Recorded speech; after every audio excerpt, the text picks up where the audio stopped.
Donald Trump, তিনি একটা very different quantity আর কি। উনি আর কারোর সাথে ওনার তুলনা করা খুব মুশকিল, উনি ওনার তুলনা এটা বলা যায়। মুন্সি ফয়েজ আহমেদ, আপনি যদি শুরুটা করেন আমেরিকা ফার্স্ট এই যে নীতি এবং শপথ গ্রহণের পরই নির্বাহী আদেশে এরকম সই, সেখান থেকে সত্যিকার অর্থের বাংলাদেশের ভাবনাটাকে অনেক বেশি দুর্ভাবনার মধ্যে ফেলে দিবে কিনা?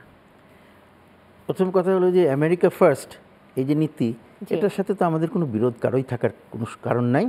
বরং আমরা সবাই যদি যার যার দেশের জন্য দেশকে ফার্স্ট করি, Bangladesh first, India first, China first, এগুলো হওয়া উচিত।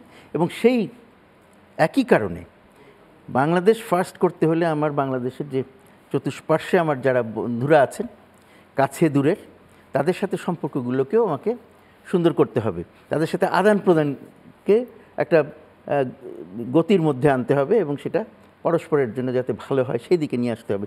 সেই জন্যে তখন কিন্তু যতই আমি নিজেকে ফার্স্ট বলি, অন্যের স্বার্থটা দেখতে হবে আমাকে। খালি আমার নিজের স্বার্থ দেখতে গেলে কিন্তু আমাকে সম্ভবত অন্যরা একঘরে করে ফেলতে পারে।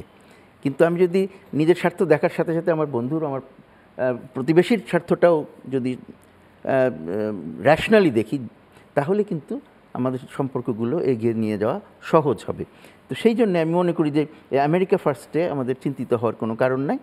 তবে যিনি এখন আসলেন নতুন প্রেসিডেন্ট ডোনাল্ড ট্রাম্প, তিনি একটা ভেরি ডিফারেন্ট কোয়ান্টিটি আর কি। উনি আর কারোর সাথে ওনার তুলনা করা খুব মুশকিল, উনি ওনার তুলনা এটা বলা যায়।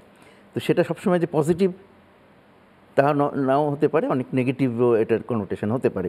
তো নিজের একটা জিনিস কি, ওনার যদি আমরা যদি এই যে ইনগ্রেশনের যে বক্তৃতা আছে সেটা যদি দেখি, সেখানে এত লোকজন ছিল। সাধারণত কি মনে করা হয় যে তার আগে যারা প্রেসিডেন্ট ছিলেন তাদেরকে এটা সম্মান দেখানো, তাদেরকে শ্রদ্ধা জানানো, তাদের কন্ট্রিবিউশনের জন্য তাদেরকে ধন্যবাদ দেওয়া, এগুলি তো সাধারণত হওয়ার কথা। কিন্তু সেটা আমরা খুব একটা বেশি দেখি না, বরং দেখেছি কি নিজেকে সামনে তুলে ধরা, নিজেকে বড় করে তুলে ধরা, এক ধরনের নিজেকে নিয়েই তার ব্যস্ততা।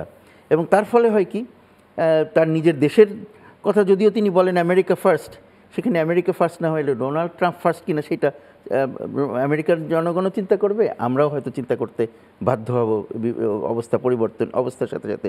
কিন্তু আমাদেরও একটু মনে রাখতে হবে যে আমাদেরও এখন একটা ক্রান্তি লগ্ন।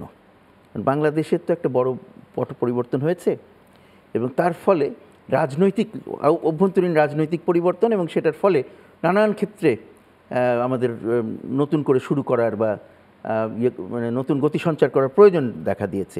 কারণ সব কিছু, তো সেই জন্যে আমাদের কিন্তু সেটা ভাবার সাথে সাথে আমাদের বুঝতে হবে যে আমাদের যে প্রতিবেশী যাদের সাথে আমাদের সম্পর্ক গড়তে হবে বা আছে অলরেডি, সেই সম্পর্কটাকে এগিয়ে নিয়ে যাওয়ার জন্য, কিন্তু সেখানে তারাও কিন্তু দেখছে যে এটা একটা অন্তর্বর্তী সরকার।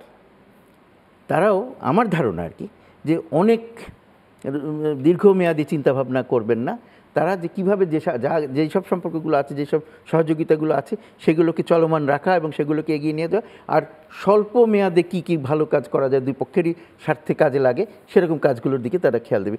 আমাদেরও সেটা মনে রেখে কাজ করতে হবে যে তাদের দিক থেকে এই জিনিসগুলো আসবে। আমাদেরকেও আমরা অতি উৎসাহী বা অতি অ্যাম্বিশাস হয়ে কিছু করার চিন্তা করলে সেগুলো সাকসেসফুল নাও হতে পারে।